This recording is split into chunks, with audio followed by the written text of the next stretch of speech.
বিশ্বাস রাখ, ওগুলো বেঈমানি করিনি, বেঈমানি জানি না। ওদের নিয়োগ স্থায়ীকরণ হতে হবে বিডিবিএফে, এটা হবে হবে হবে ইনশাআল্লাহ। প্রমোশন না দিয়ে লিখিত পরীক্ষা হতে দেওয়া যাবে না। সম্পদে যদি আমাদের সাথে চ্যালেঞ্জ চলে, আমরা কালকে এমডি টেবিলে চ্যালেঞ্জ দিয়ে যাব,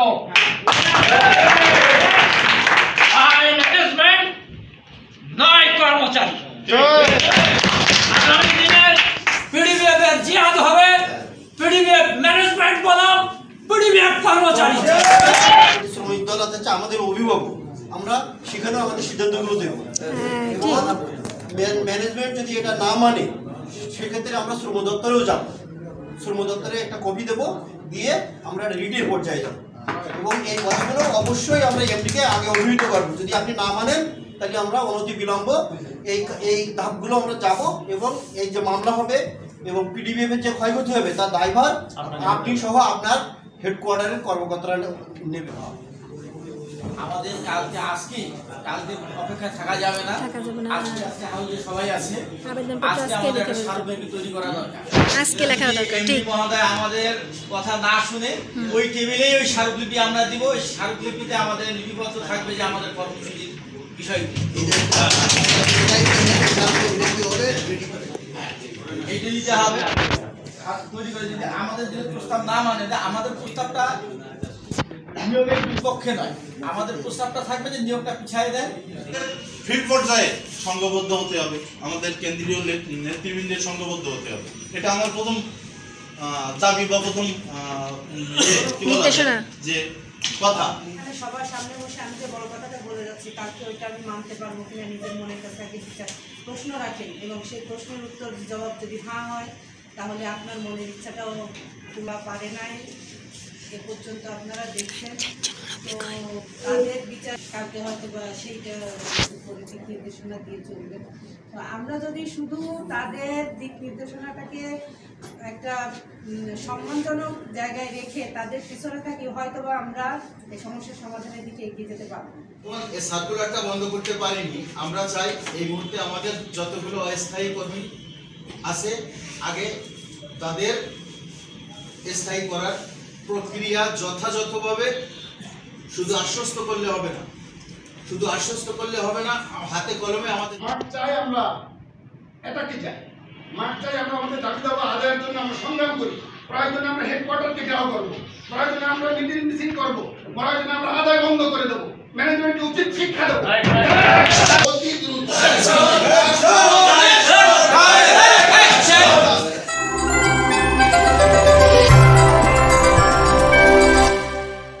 আসসালামু আলাইকুম ভিউয়ার্স, ওয়েলকাম টু শানিশা স্টুডিও। কেমন আছেন আপনারা সবাই? ছিল আজকে অফিসের ছুটির দিন, শনিবার, তারপরেও আমার ছুটি নাই, কারণ আব্বু চলতেছে অফিসে আন্দোলন। তো আমি মেট্রোতে করে পড়ানা ঝিউকে নিয়ে সেখানে চলে গেলাম।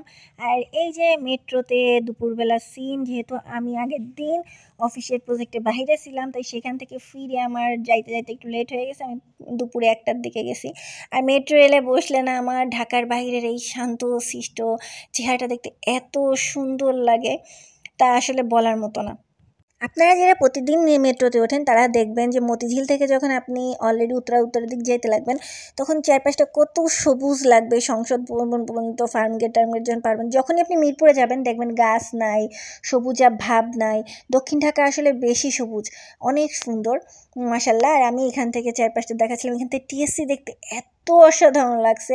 এমনকি ভার্সিটি হলের ভিতরগুলো, আমি জানি না ভার্সিটির ছেলেপেলেরাও দেখছে কিনা বা কতবার দেখছে, আমার কাছে এবার আসলেই অসাধারণ লাগছে। এবং দুপুরবেলা হওয়া সত্ত্বেও যেহেতু ওয়েদার একটু মেঘলা মেঘলা ছিল, চারপাশটা দেখতে সুন্দর লাগতেছিল।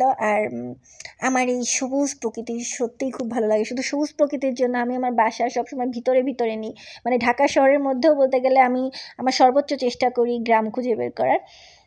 তো এই যে আমি যাচ্ছিলাম আব্বুর অফিসে, অলরেডি লাঞ্চ টাইম, আব্বুও ফোন দিচ্ছিল যে লাঞ্চ টাইম হয়ে গেছে, তোমরা খাবা না। বাট পরবর্তীতে আমি একাই অফিসে উঠি, কারণ জিহাদ আর পরাণ মেইনলি বক্তব্য শুনবে না। আজকে তাদের বর্ধিত সভা ছিল, আলোচনা সভা, তাদের শ্রমিক কল্যাণ কর্মচারী ইউনিয়নের। আর তাদের প্রতিষ্ঠানে খুব ঝামেলা চলতেছে, কর্মী স্থায়ী অস্থায়ী না করে তারা অলরেডি নিয়োগ দিয়ে দিছে। তো এই যে আমরা নামলাম মেট্রো থেকে, রিক্সায় করে যাচ্ছি আমি আর পরাণ, প্রায় অফিসের কাছাকাছি বলতে গেলে।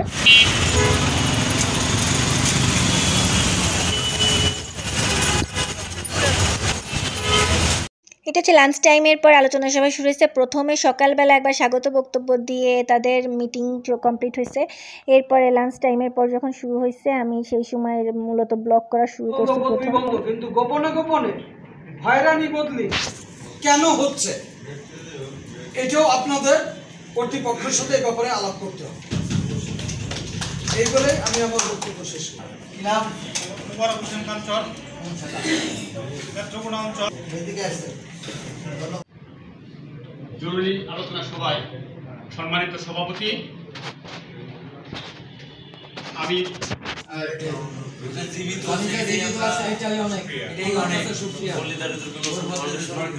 কর্মচারী ইউনিয়ন পি 2079 কেন্দ্রীয় কমিটির পক্ষ থেকে আজকের এই জরুরি আলোচনা ও পুনর্মিলনী সভা, ঈদ পুনর্মিলনী সভার সম্মানিত সভাপতি সহ আমাদের কেন্দ্রীয় কমিটির সম্মানিত সাধারণ সম্পাদক, সাংগঠনিক সম্পাদক সহ সকল সহকর্মী ভাইদেরকে জানাই আন্তরিক শুভেচ্ছা ও বিপ্লবী অভিনন্দন। আপনারা ইতিমধ্যে অবগত হয়েছেন যে আমাদের কয়েকটা এজেন্ডা নিয়ে আজকের এই বর্ধিত সভা। এটা হচ্ছে জনি চাচুর বাসা মাগুরা। জনি চাচু নিজের অবস্থানটা আপনি দেখেন, একটা মানুষ, সে কিন্তু এতটাও বয়স্ক না যতটা তাকে দেখাচ্ছে। 14 বছর ধরে তাকে প্রথম অস্থায়ী নিয়োগ দেওয়ার পর তার চাকরি স্থায়ী না করে তার নামে ব্লেম করে তাকে 14 বছর ধরে চাকরিচ্যুত করে রাখা হয়েছে। এইবার 5ই আগস্টের পর এই 2079 তার চাকরিটা ব্যাক আনছে, কিন্তু তারপরেও তাকে তার সকল মামলা, রিট এইসব থেকে বাতিল করা হচ্ছে না, এবং তার অবস্থাটা এরকম হয়ে গেছে যে তার সহকর্মীরা বলছে যে সে জীবিত আছে, এটাই অনেক। স্থায়ী নিয়োগের ক্ষেত্রে 2010 সালে আমাকে স্যাক করা হয়। পরবর্তীতে আমি মামলা করি, 2017 সালে মামলার রায় পাই। মামলার রায় পেয়েও আমাকে যোগদান করতে দেওয়া হয় না। পরবর্তীতে আপিল বিভাগে আপিল করা হয় আমার রায়ের বিরুদ্ধে। তো 2024 সালে এসে জুলাইতে আমার রায়ের ওই ট্রাইব্যুনাল থেকেও একই রায় ঘোষণা দেয়, আগের রায় বহাল রেখেই ঘোষণা দেয়। তো আমি যোগদান করতে আসছিলাম, যোগদানের এগেইনস্টে আমার ডিপার্টমেন্ট রিট করছে। এই পর্যন্ত হচ্ছে আমার আপাতত হাইকোর্টের জি মহামান্য হাইকোর্টে রিট করছেন আমার রায়ের বিরুদ্ধে।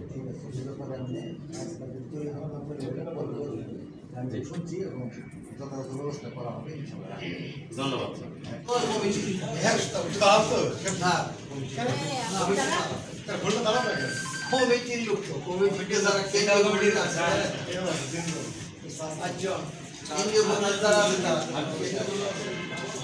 এছাড়া আসছেন 3 জন, 4 জন। আপনার কি নাম? বিল্লাল হোসেন, আতাউ, রবিউজ্জামান। কোন শাখায়? রামপাল। আপনি? 4 জনের মধ্যে একজন বক্তব্য রাখেন, এই এজেন্ডার উপরে ভিত্তি করে সুন্দর গোছায় বক্তব্য রাখেন। বিল্লাল রাখবেন না ইয়ে রাখবেন? রবি অথবা ওহিত রাখবেন। জিন্দাবাদ। কর্মচারী ঐক্য জিন্দাবাদ।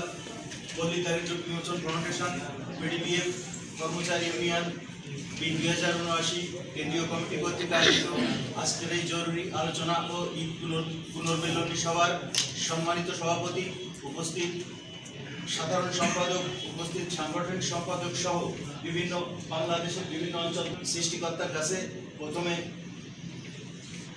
শুকরিয়া জানাই, কারণ আমার জীবনের গত 15-16 বছরে ঢাকাতে 2079 পক্ষ থেকে একটা মিটিং করার জন্য বিভিন্ন সময় বিভিন্নভাবে বিভিন্ন সময় আমরা বিভিন্ন জায়গায় আবার চলে গেছি।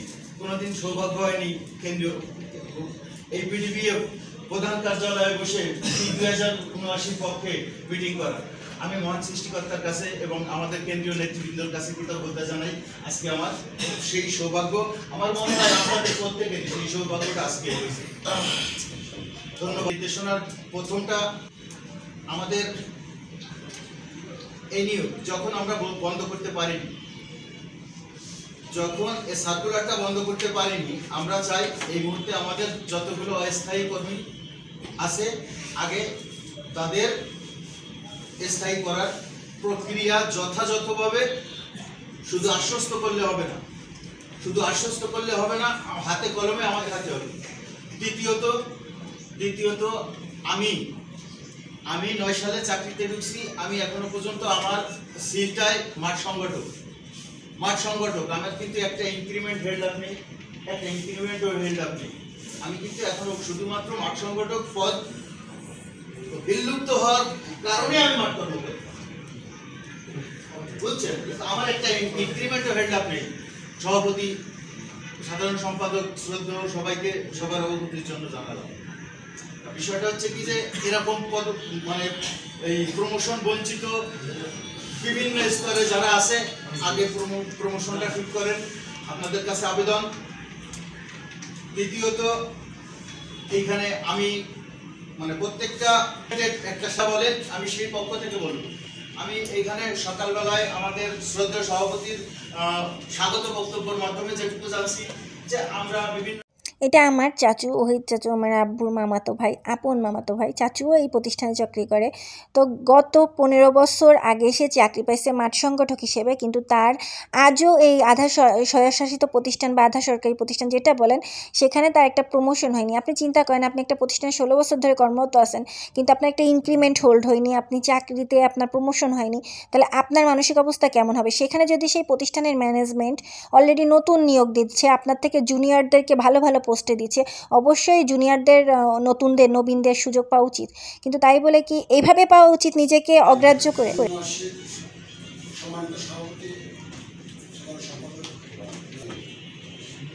অনেকক্ষণ ধরে আমরা নানাবিধ আলোচনা শুনলাম আমাদের এজেন্ডার উপর।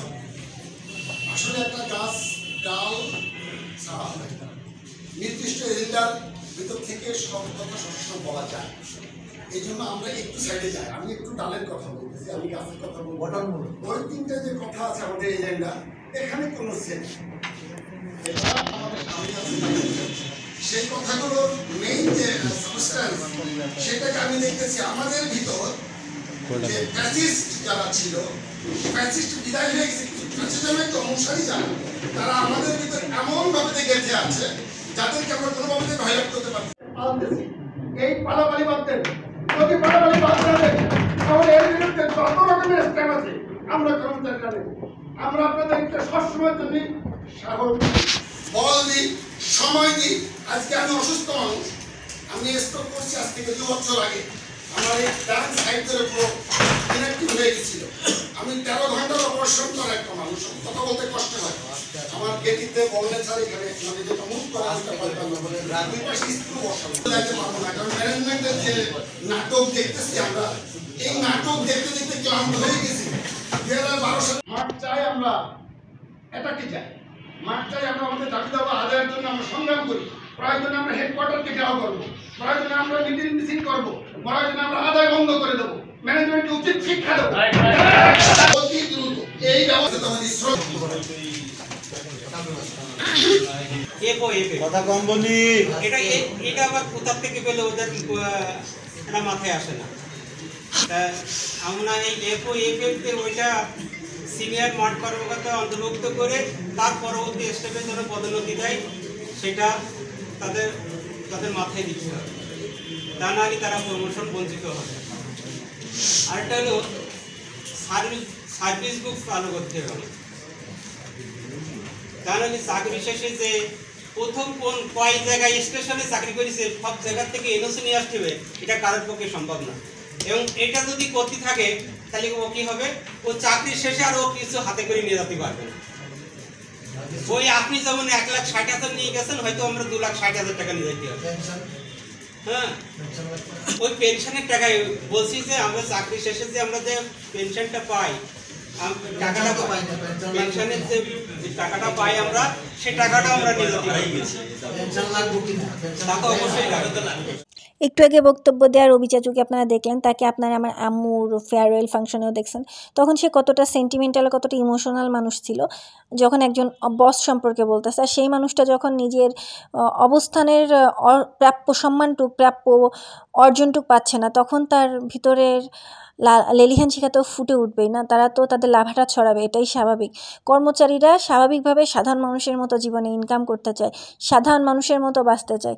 তাদের না খুব বড় কোনো মানে প্রাপ্য বা বড় কোনো কিছু অর্জনের ইচ্ছা থাকে না, কিন্তু তাদের প্রাপ্য ন্যায্য অধিকারটুক তাদের পাওয়া উচিত বলে আমি মনে করি বর্তমান সমাজের মনে করা উচিত। এবং আমার ব্লগ যারা দেখতেছেন, যদি কোনো উপরের পদের কেউ দেখে থাকেন, তাহলে আমি তাদের বলবো যে আপনি আপনার অবস্থান থেকে তাদের জন্য অবশ্যই এগিয়ে আসুন। একটা প্রতিষ্ঠানে হাজার হাজার কর্মী এরকম ন্যায্য অধিকারের দাবি আদায়ে লড়াই করতেছে।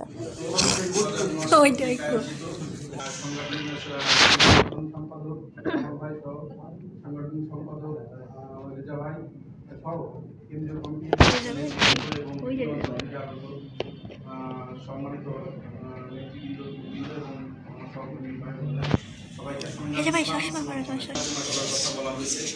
এটা সব সহকর্মী ভাই বোনরা এর উপর আলোচনা করছেন।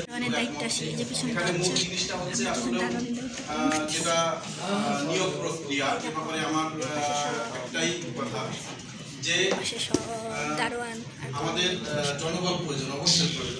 পর্যায়ে যারা আছি, আমাদের যদি কোনো কাঙ্ক্ষিত লক্ষ্য না থাকে, আমরা যে কাজ করি, আমাদের কিছু প্রয়োজন, সামনে আমরা আগাতে চাই, বা আমরা যারা যোগ্য আছি, যারা যোগ্য আছে, এই যোগ্যতম ব্যক্তি যদি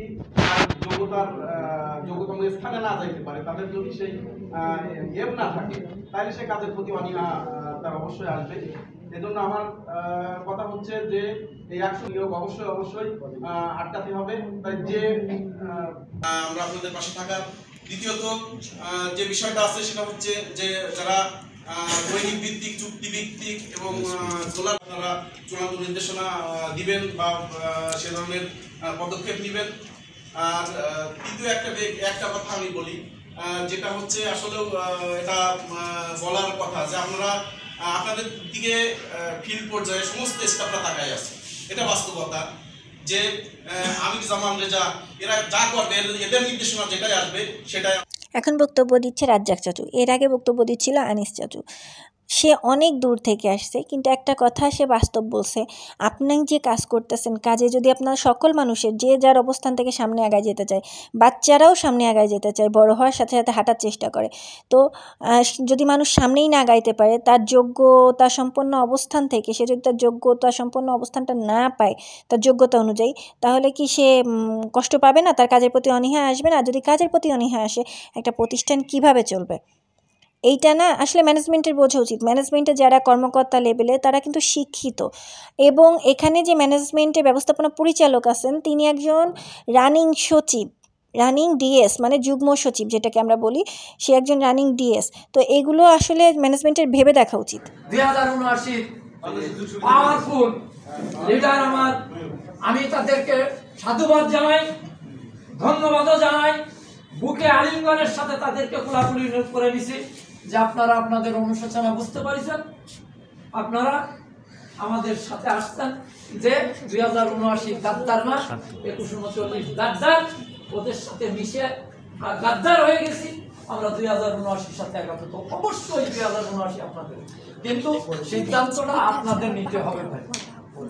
আপনারা সিদ্ধান্ত নেবেন, বাস্তবায়নে দায় দায়িত্ব আমরা অবশ্যই নেব, কারণ আমাদের হারাবার নেই, কিছু হারাবার নেই, পাইনি। এরপরে আরেকটু বিতর্ক জন্ম দিই, আরেকটু বিতর্কের কথা একটু বলি। কিছু আমার কেন্দ্র কমিটি হিসাবে আলাদা কিছু মনে করবেন না, আরেকটু বিতর্ক বলি। আগে যখন 2079 চলাকালীন সময় আপনার ডিএমডি ছিল না, 22 জন আছে না, এই হেড অফিসই ম্যাক্সিমাম তারা আছে, ডিএমডি ছিল, হেড অফিসই ম্যাক্সিমাম। আজ তারা ডিটি ভাগ রাখতো। এই যে সচিব মহোদয় আসলো না সৌজন্য সাক্ষাতে, আমার আব্বু বাংলাদেশের টপ লেভেলের একজন বিদ্রোহী নেতা, যে জীবনে কোটি কোটি টাকা হাতছাড়া করছে শুধু এই ন্যায়ের পথে আন্দোলনের জন্য, কর্মচারী কল্যাণের আন্দোলনের জন্য। 10 বছর চাকরি ছিল না, সম্পূর্ণ ভুগিছে আমরা পুরো পরিবার ধরে। তাকে ট্রিপল প্রমোশন দেওয়া হয়েছে। 2004 সালে তাকে 8 কোটি টাকা অফার করা হয়েছে ম্যানেজমেন্টের পক্ষ থেকে, কিন্তু সে নেয়নি। আজও চিৎকার করে যাচ্ছে অবসরের পরে। কর্মচারী কল্যাণে নিজের রিটায়ারমেন্টের টাকা খরচ করে ঢাকা শহরে এসে এই কর্মচারীদের জন্য আজও সে এই রাফলি কথা বলে যাচ্ছে। সে এই রাফলি কথার পরিপ্রেক্ষিতে কি হতে পারে পদক্ষেপ মানুষের পক্ষ থেকে এটাও চিন্তা করে না। ন্যায় আর সততার নিষ্ঠার জন্য সে নিজেরাই বলি দিয়ে দিচ্ছে। বলি দেয়নি আজ পর্যন্ত কিছু না, তার মতো একজন নেতা হয় না। আর এই নেতাটাই ছিল আমার জীবনের সব থেকে আদর্শবান মানুষ। আর বলে না, fathers are the first hero for the daughters, আর এই যে আমার first hero of my life. আইডিও আইসে সময় দিচ্ছে, ওই অন্যরা তো দেখিনি, অন্যকে তো দেখিনি, তাকে তো চাকরি চলে গেছিল। আমি আপনাদের কাছে বলবো, ব্যথাটা করলাম আপনাদের। এখন আপনারা মনে করেন যে এই 3 জন মূল দায়িত্বে আছে, এই 3 জন যা করবে তাই, এই 3 জন একটা হঠকারী সিদ্ধান্ত দিয়ে আপনাদের আমরা বিপদে ফেলাতে পারি না। গঠনতন্ত্র অনুযায়ী, নিয়ম অনুযায়ী, শক্তি সামর্থ্য অনুযায়ী, পরিবেশ পরিস্থিতি অনুযায়ী চিন্তা ভাবনা করে কেন্দ্রীয় কমিটির সবাই সঠিক দিক নির্দেশনা দেবেন। যদি সেটা আগুনে ঝাঁপ দেওয়া হয়, আমরা অবশ্যই সে সিদ্ধান্তে অটল থাকব। ধন্যবাদ। কিছু বিষয় করা যায়, অস্তিত্ব সংকটে দালালি করা যায় না। অস্তিত্ব সংকট আঞ্চলিক নেতৃবৃন্দ বক্তব্য দিচ্ছে, এজেন্ডার অভিজ্ঞতা আলোচনা করছে। এই এজেন্ডার উপরে যে আলোচনা হয়েছে, আমাদের এখন গুরুত্বপূর্ণ এজেন্ডা যে 3টে, এইটা আমরা সবাই একমত পোষণ করছি। এর মধ্যে কোনো দ্বিধাদ্বন্দ্ব নেই। এইটাই দাবি আকারে আমরা আগামী দিনে কি আপনাদের এত দক্ষ, এই যে আসছে কেন্দ্রে যে আসছে, আমি কি বলি সেটা নিয়ে বাড়তে চলে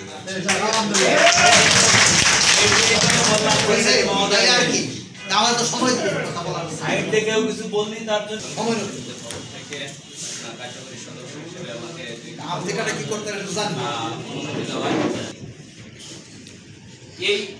এই সময়টা কর্তৃপক্ষ নিয়োগ প্রক্রিয়াটা বেছে নিতে কেন? কারণ বেছে নেওয়া সবাইকে আমার সালামি শুনেছে। আসলে সারাদিন ধরে আপনাদের অনেক কথাবার্তা আমি শুনলাম। ভালো লাগছে আপনাদের মধ্যে যে স্পিরিটটা আছে, এই স্পিরিটটা যদি আমরা কাজে লাগাতে পারি, তাদের ঘুরে দাঁড়াবো, অনেক পর্যন্ত যাবে। আন্দোলনের যে তারপরে পিছনের দিকে তাকায় দেখি কেউ নাই, এরকম যদি হয় তাহলে কিন্তু এর থেকে পর্যায়ে কিছু থাকবে। নীতি, আদর্শ, কথাবার্তা, চিন্তার মধ্যে একত্রিত। সবার সামনে বসে আমি যে বড় কথাটা বলে যাচ্ছি, কালকে ওইটা আমি মানতে পারবো কিনা নিজের মনের কাছে আগে বিচার প্রশ্ন রাখেন, এবং সেই প্রশ্নের উত্তর জবাব যদি হ্যাঁ হয়, তাহলে আপনার মনের ইচ্ছাটাও তোলা পারে নাই। এটা ফাতেমা আন্টি, এই সংগঠনের মহিলা সম্পাদিকা। ফাতেমা আন্টির আগে যখন আমি ছোট, আমি যেহেতু এই সংগঠনের একদম কালের সাক্ষী বলতে পারেন, আমার জন্মের সাথে সাথে আমি এই সংগঠন দেখতে দেখতে বড় হয়েছি। তো এই সংগঠনের যেসব নেত্রীরা ছিল তারা এখন সব বড় বড় পদে আছে, এই প্রতিষ্ঠানেও আছে, কিন্তু বাঘা বাঘা নেত্রী ছিল। সে অনুযায়ী ফাতেমা আন্টি খুবই কিউট এবং সফটলি কথাবার্তা বলে। তারা মুরব্বী হিসেবে আমাদেরকে সঠিক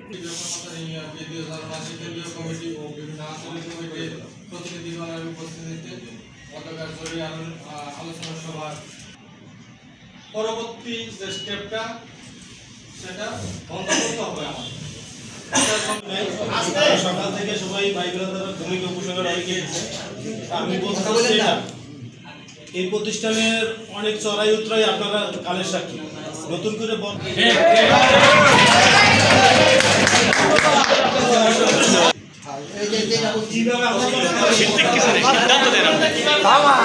তোমার পয়সা নিয়ে আর চিন্তা না,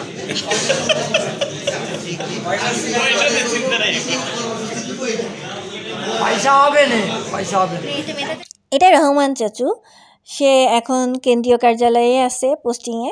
রহমান চাচু হচ্ছে এই প্রতিষ্ঠানের অর্থ বিষয়ক সম্পাদক, এই জন্য ভাবতেছে যে সে বক্তব্যের শুরুতেই মনে অর্থ পয়সা টাকা পয়সা নিয়ে কথাবার্তা হবে।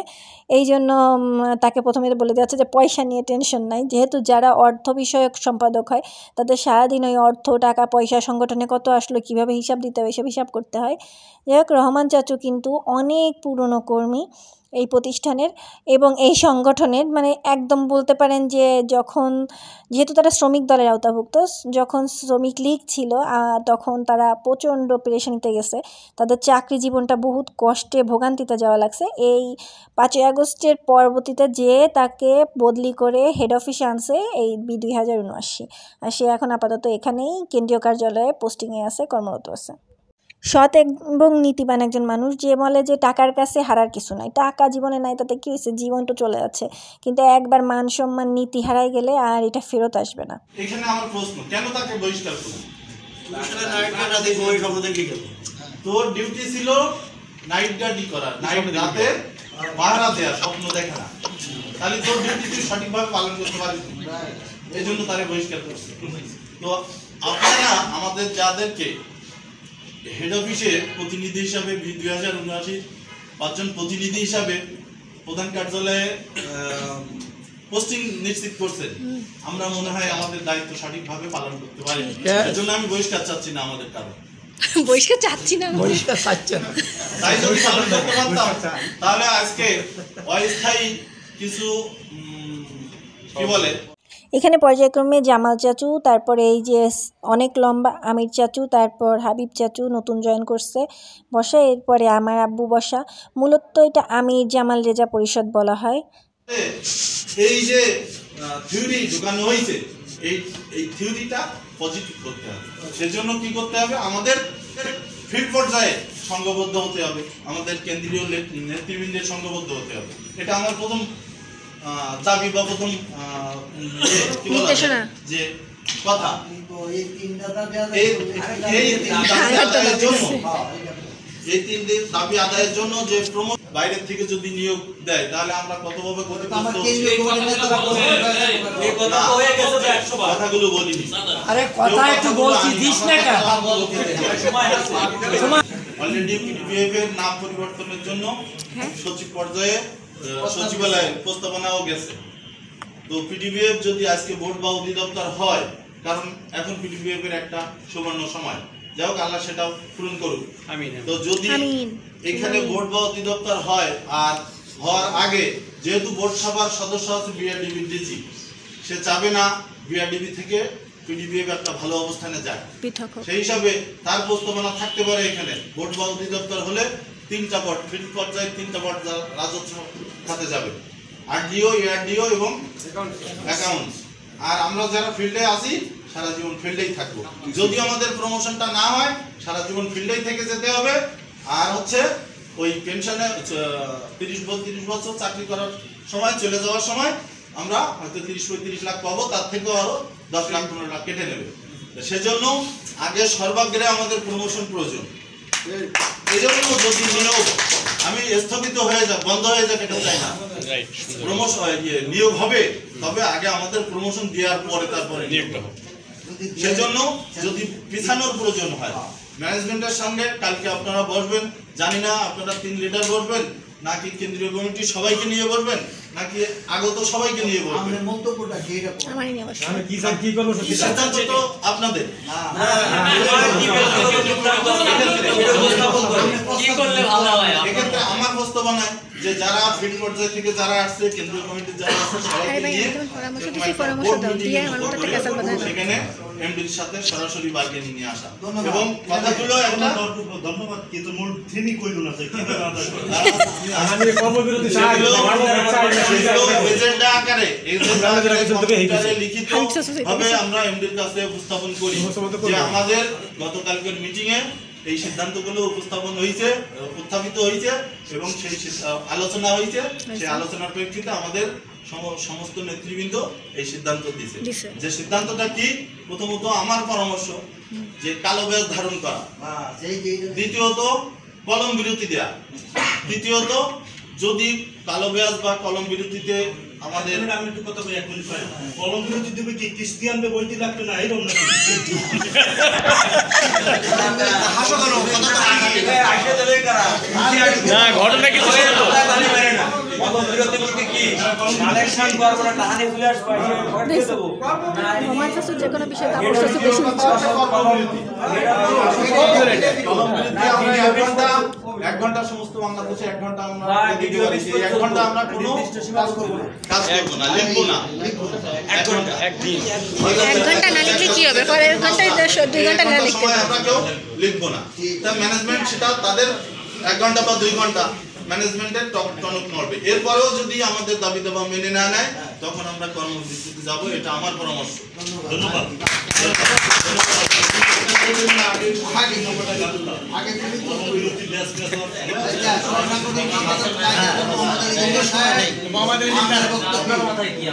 এটা হচ্ছে সোলার প্রজেক্ট, এটা নতুন জয়েন করছে, এর নাম জুয়েল। এ অনেকে মেরে ঠেলে ফেলার হুমকি দিছে। আর আসলে কি এদের ভাবটা কেমন, কিশোর কুমার কি তাই জানতে চায় টনি কাক্কার, মানে এদের লেভেল টনি কাক্কারের কাছাকাছি।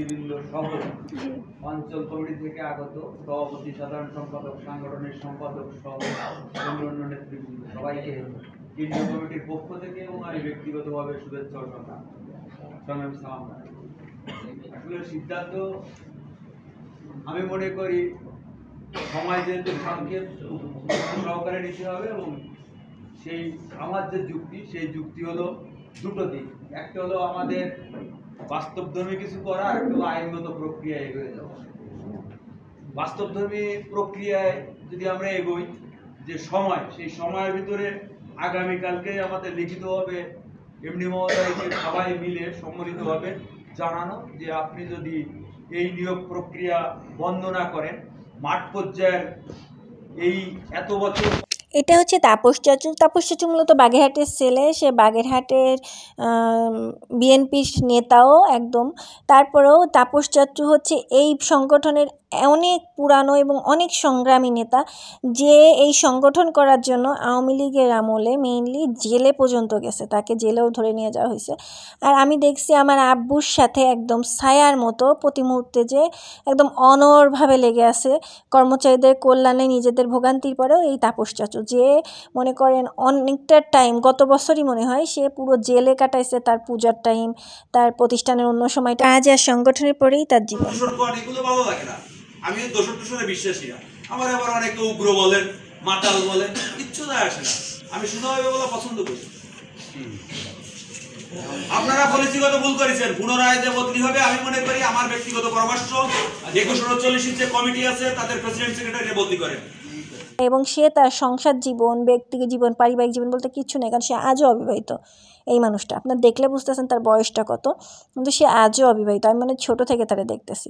কিন্তু এই মানুষগুলোর মাধ্যমে এই সংগঠন টিকে থাকে। সংগঠন টিকে থাকে কিছু মানে ভঙ্গুর নয় এমন মানুষের মাধ্যমে, যে ভাঙবে তবু মচকাবে না, নীতিবান কিছু মানুষের মাধ্যমে, যাদের বিচক্ষণতা, যাদের অনড় প্রতিজ্ঞাবদ্ধ ব্যবহার একটা সংগঠনকে পোক্ত করে তোলে। আর অসময়ের বন্ধু কিন্তু সারা জীবনের বন্ধু হয়। আর এই হচ্ছে অসময়ের পিলার বলতে পারেন। 2079 একটা পিলার হচ্ছে, অন্যতম পিলার হচ্ছে তাপস রয়। সারা দেশের অঞ্চল কমিটির বিভিন্ন সভাপতি, সাংগঠনিক সম্পাদকের বক্তব্যের পর, সাধারণ সম্পাদকের বক্তব্যের পর কিন্তু এখন যারা বক্তব্য দিচ্ছে সবই কেন্দ্রীয় কমিটি, যেমন তাপস চাচু, রহমান চাচু, ফাতেমা আন্টি, এরা কিন্তু সব কেন্দ্রীয় কমিটি। আমাদের কালকে কালকে অপেক্ষা থাকা যাবে না, আজকে হাউজে সবাই আছে, আজকে আমাদের একটা স্মারকলিপি তৈরি করা দরকার, আজকে লেখা দরকার। ঠিক মহোদয় আমাদের কথা না শুনে ওই টেবিলেই ওই স্মারকলিপি আমরা দিব। ওই স্মারকলিপিতে আমাদের লিপিবদ্ধ থাকবে যে আমাদের কর্মসূচির বিষয়টি এইটা দিতে হবে। তৈরি করে যদি আমাদের যদি প্রস্তাব না মানে, আমাদের প্রস্তাবটা নিয়োগের বিপক্ষে নয়, আমাদের প্রস্তাবটা থাকবে যে নিয়োগটা পিছায় দেয়। কেন্দ্রীয় কমিটির বক্তব্য শুরু হয়ে গেছে। লাস্টে যে কেন্দ্রীয় কমিটির প্রধান যে 3 নেতা তারা বক্তব্য দেবে। আমাদের দাবি দাবা তুলে ধরবো, তুলে ধরে আমরা মাঠে যাব, মাঠে গিয়ে আমরা মাঠ বন্ধ করে দেব, কর্মবিরতিতে যাব। আইনগতভাবে তাদেরকে জানানো দরকার, এই জন্য কালকেই আমরা যাবো, আমাদের হাতে যেহেতু সময় কম।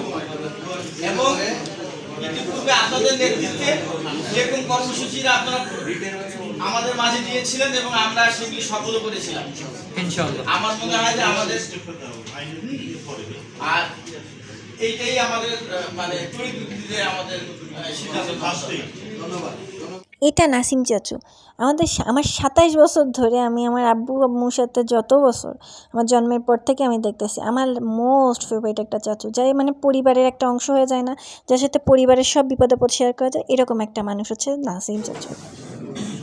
খুব সুন্দরভাবে লিপিবদ্ধ করে আমরা কালকেই এমডি মহোদয়ের কাছে জানাবো যে আমাদের ফিল্ড থেকে বিভিন্ন অঞ্চল থেকে আমাদের এই সিদ্ধান্ত হয়েছে, এই সিদ্ধান্তগুলো যদি আপনারা না মানেন তাহলে আমরা একটা কঠোর আন্দোলনে যাব। একটা কালকেই বলের অন্তর্ভুক্ত তাহলে জাতীয় শ্রমিক দল আছে আমাদের অভিভাবক, আমরা সেখানেও আমাদের সিদ্ধান্তগুলো দেব এবং ম্যানেজমেন্ট যদি এটা না মানে সেক্ষেত্রে আমরা শ্রম দপ্তরেও যাব, শ্রম দপ্তরে একটা কপি দেব, দিয়ে আমরা রিটের পর্যায়ে যাব এবং এই কথাগুলো অবশ্যই আমরা এমডিকে আগে অভিহিত করবো। যদি আপনি না মানেন তাহলে আমরা অনতি বিলম্ব এই ধাপগুলো আমরা যাব এবং এই যে মামলা হবে এবং পিডিবিএফ এর যে ক্ষয়ক্ষতি হবে তার দায়ভার আপনি সহ আপনার হেডকোয়ার্টারের কর্মকর্তারা নেবে। এটাই হচ্ছে আমার সিদ্ধান্ত। মূল্যবান বক্তব্য দিবে আজকের সবার শ্রদ্ধাভাজন সভাপতি ও সাধারণ সম্পাদক সহ কেন্দ্রীয় কমিটি, পিডিপিএফের এক প্রান্ত থেকে অন্য প্রান্তে সকল সহকর্মীবৃন্দ, সকল নেতৃবৃন্দ, আগামী দিনে 2079 যারা 2079কে বুকে লালন এবং পালন করে ধারণ করে আগামী দিনে এইসব চেয়ারের দ্বারা নেতৃত্ব দেবে, সেই মর্দে মুজাহিদ যাদের বলেন, আজকে সেই মর্দে মুজাহিদের আগমন এটা আমার আব্বু মোহাম্মদ রেজাউল হক, বর্ন টু বাগেরহাট। যাই হোক, আমি ছোটোবেলাতে আব্বুর বক্তব্য শোনার জন্য এমনও হয়েছে এই যে চাচুরা, এই চাচুদের ঘাড়ের পরে উঠে বসে আমি বক্তব্য শুনছি। আব্বু হাদিস পার্ক ঢাকা প্রেস ক্লাবে বক্তব্য দিচ্ছে, এত সামনে আর আমি এত পিছনে। আমি বড় বড় লম্বা লম্বা চাচু, বিপ্লব চাচু ইউটিউবিও পদে আছে, এদের কাঁধের পরে উঠে উঠে আমি আব্বুর বক্তব্য শুনছি। আমার পুরো দিনে সময়টা জাস্ট এই যে সন্ধ্যা 6টা পর্যন্ত বসে গেছি এই বক্তব্যটা শোনার জন্য। আপনারা সবাই আমার আব্বুর জন্য দোয়া করবেন যেন আগামীর কর্মসূচিতে বা এই প্রতিষ্ঠানের কল্যাণ করতে যে আমার আব্বু বা আমার চাচুদের কারো কোনো ক্ষতি না হয়, সবাই যেন সুস্থ সবলভাবে প্রত্যেকের পরিবারের কাছে ফিরে যেতে পারে, তাদের ন্যায়ের দাবি ন্যায্য দাবি যেন পূরণ হয়। ম্যানেজমেন্ট বা বর্তমান কর্মকর্তাবৃন্দ বা বর্তমান সরকার যেন তাদের কথা শোনে, তাদের কর্মচারীদের যারা রুট লেভেল থেকে উঠে আসছে, যারা এই প্রতিষ্ঠানে তাদের রক্ত ঘাম পরিশ্রম দিয়ে একটা পিলার একটা বলতে পারেন ইটের দাম মূল্যায়ন শোধ করতেছে, সেই কর্মচারীদের কথা যেন প্রতিষ্ঠান শোনে। আর এই নেতাগুলো যাদের বয়স শেষ হয়ে গেছে তারা যেন কোনো ক্ষতিগ্রস্ত না হয় বা তারা যেন এই দেশের কোনো কলুষিত রাজনীতির ভিতর না পড়ে। চিঠির মাধ্যমে আর 20 দিনের ভিতর তাদের প্রমোশন দিতে হবে। এখন এখানে এমডি মহোদয় আমার আমির ভাইয়ের কাছ থেকে জানা যে কথাটা আমি শুনলাম যে ওনার ইচ্ছা আছে 110%, কিন্তু সচিব যোগদান না করার জন্য এইটা ঝুলতেছে। এই জন্যে খালি সচিব না আসলে নিয়োগটা হয়ে যাচ্ছে। দেখেন বিষয়টা কেমন, মানে দুধের বাচ্চা তাকে বুঝাচ্ছে যে সচিব না আসলে নিয়োগ হয়ে যাচ্ছে, এতে সমস্যা। কিন্তু সচিব আসলে এই কাজগুলো হয়ে যাচ্ছে, তার মানে নিয়োগটা খুবই ইজি ব্যাপার। আর আপনার স্থায়ীকরণ আর প্রমোশনটা খুব কঠিন বিষয়।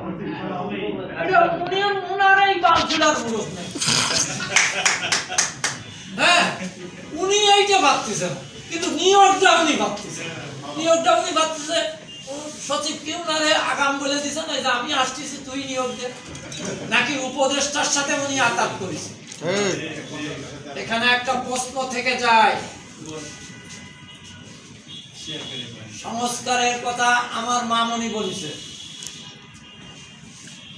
এই সংস্কার তো দুই ধরনের। আমি থোড়াই গিয়া উনি বিসিএস ক্যাডার আর কেউ নেই। আমার এই প্রতিষ্ঠানে বহু বিসিএস ক্যাডারের যোগ্যতা সম্পন্ন করে গেল। এইটা ওনাকে বুঝাতে হবে। আগামী দিন এই স্মারকলিপি দাবি আকারে আমাদের জানাতে হবে যে আমাদের পরামর্শ স্থায়ীকরণ সকল 748 জনকে আত্মীকরণ 15 দিনের ভিতর চিঠি মাঠে দিতে হবে। 20 দিনের ভিতর সকলকে প্রমোশন সার্ভ করে মাঠে চিঠি দিয়ে দিতে হবে। এরপরে 26 তারিখে যে কানাঘুষা নিয়োগ, এই নিয়োগ যেখানেই হোক না কেন এটা অচিরেই বন্ধ করতে হবে। এই দাবির পরে আমরা যেহেতু জাতীয়তাবাদী শক্তিতে বিশ্বাসী, শ্রমিক দলের সাধারণ সম্পাদক এবং মূল কমিটি নজরুল ভাই, ওই মির্জা আব্বাস, শিমুল বিশ্বাস সমন্বয়ক, সবার সাথে আমরা এ ব্যাপারে আমাদের এই এমডির কাছে যে স্মারকলিপিটা দিছি, আমাদের রেজুলেশন সহ সই সহ আমরা এই অনুলিপিগুলো এখানে দিতে পারি, আমরা উপদেষ্টার কাছে দিতে পারি, আমরা সচিবালয়ে দিতে পারি, আমরা সমস্ত ডিডি লেভেলে দিয়ে দিতে পারি, আমরা থানা লেভেলে দিয়ে দিতে পারি। এগুলো কালকেই আমাদের এই বাস্তবায়ন। এরপরে যদি এমপি সাহেব আমাদের সাথে আশ্বস্ত হয়, উনি যদি রাজি হয়, তাহলে ভালো, তাহলে আমাদের লিখিত দিতে হবে। আমরা ওখানে যারা থাকবো সবাই সই দরকার নেই, জামাল আমির দুইজনেই সই করুক, আর তাদের ম্যানেজমেন্টের পক্ষ থেকে শাহেদ শফিক এমনি সই করুক করে আমাদের 26 তারিখ যে পরীক্ষা হবে, এটা অবশ্যই মিলিটারি একাডেমির সাথে একটা চুক্তি হয়েছে, এইটা কালকে বিদার বা পরশু বিদার তার চুক্তি স্থগিত করার জন্য বা ডিলে করার জন্য চিঠি দেবে, যতক্ষণ মাঠে স্থায়ী অস্থায়ী কর্মচারীদের আত্মীকরণের চিঠি যাবে না এবং প্রমোশনের চিঠি যাবে না, ততক্ষণ কোনো লিখিত পরীক্ষা হবে না।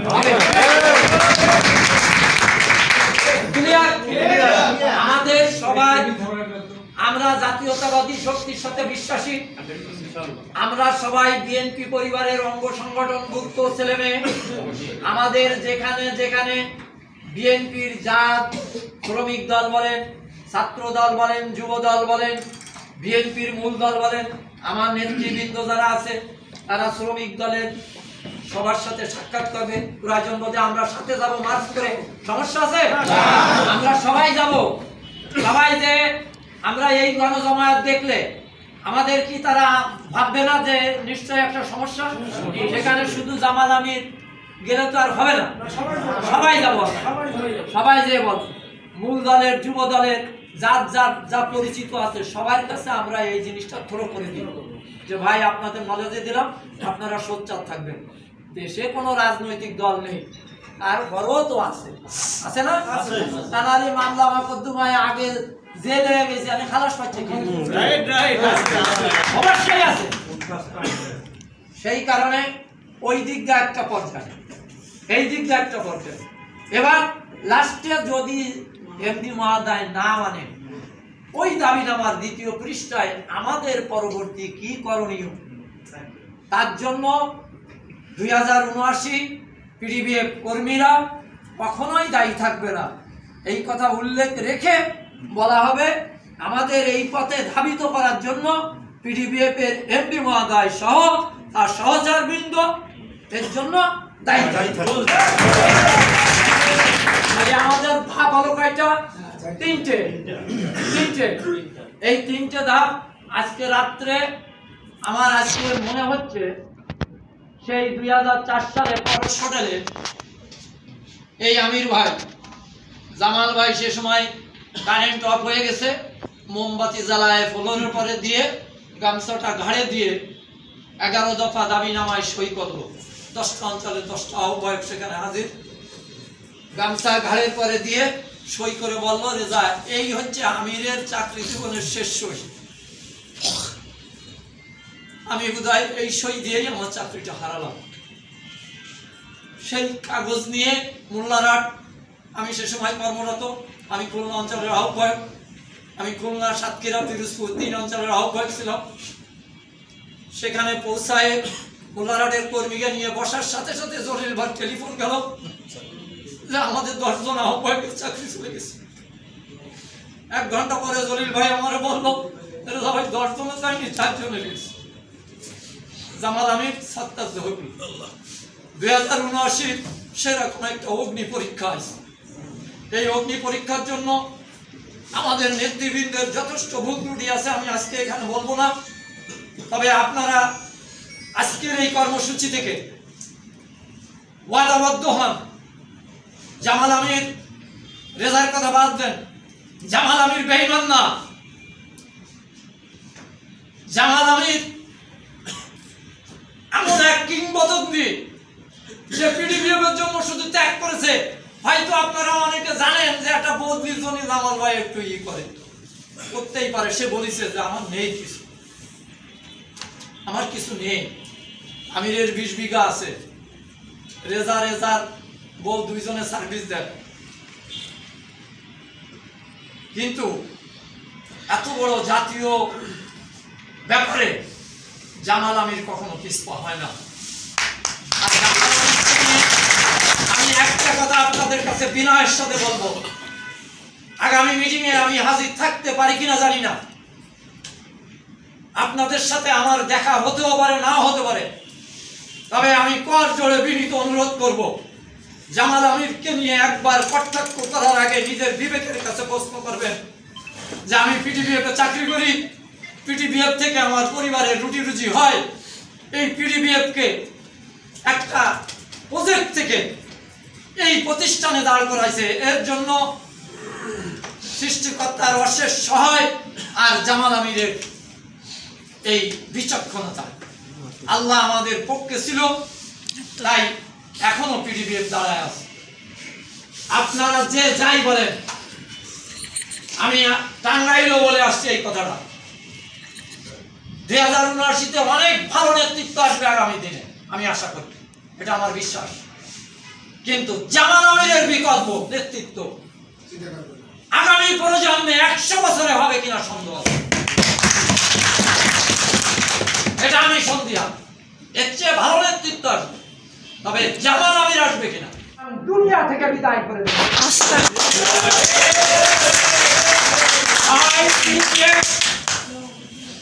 নতুন ভাবে আবার জামাল আমির সাজাবে, আর নয় পিডিবিএফ অতাল গহব্বরে চিরদিনের জন্য নিমন্ত্রণ।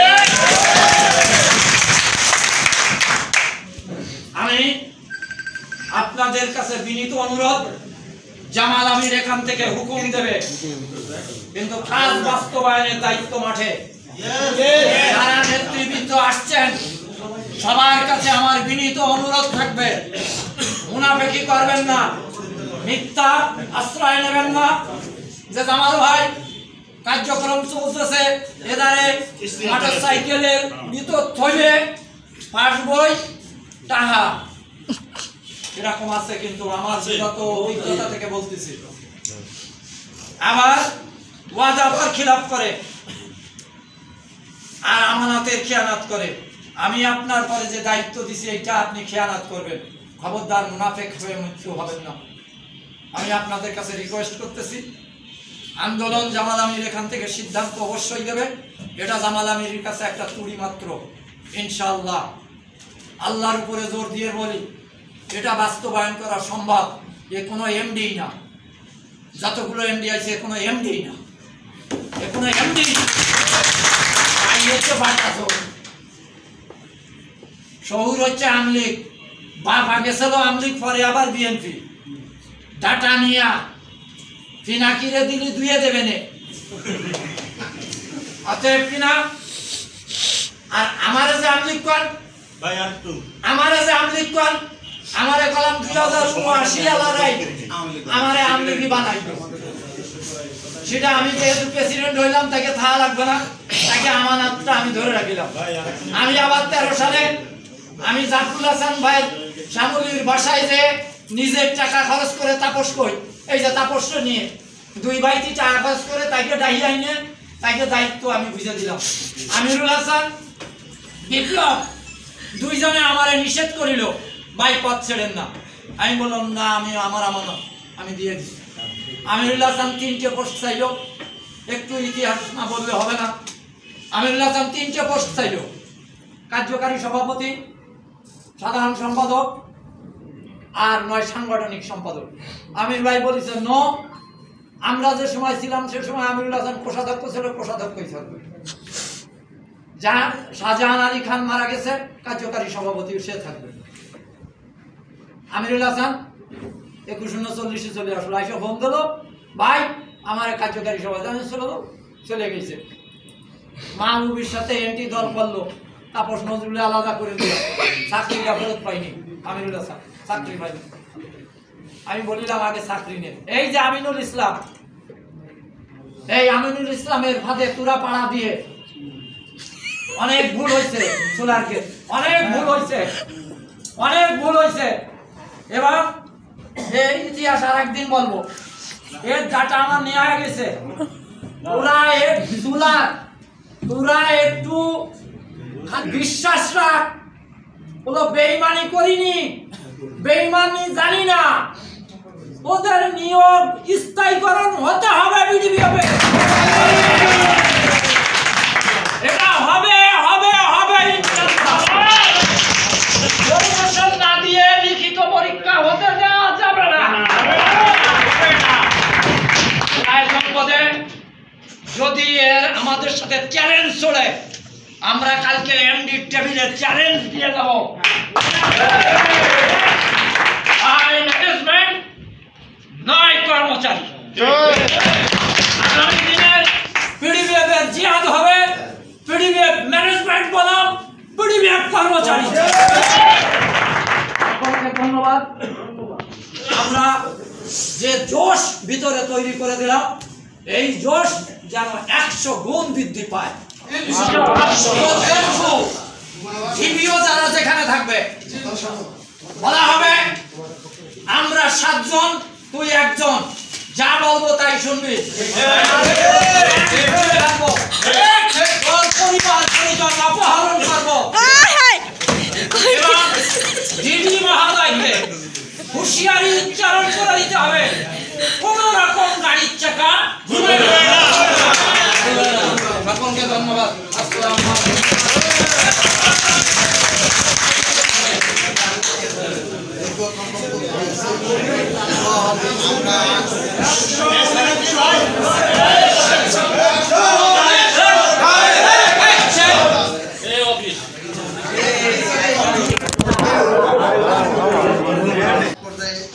আমরা একটা সিদ্ধান্ত বলবো, সেটা সভাপতির সিদ্ধান্ত দিবে। তারপর আমাকে একটি কথা বলতে চাই।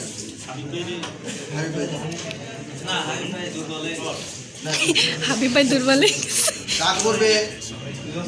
এত কিছু করতে গেলে আগামী দিনে আমাদের কিন্তু আর্থিক সহযোগিতা দরকার, যেটা আপনারা চোখে হলো দেখতেছেন।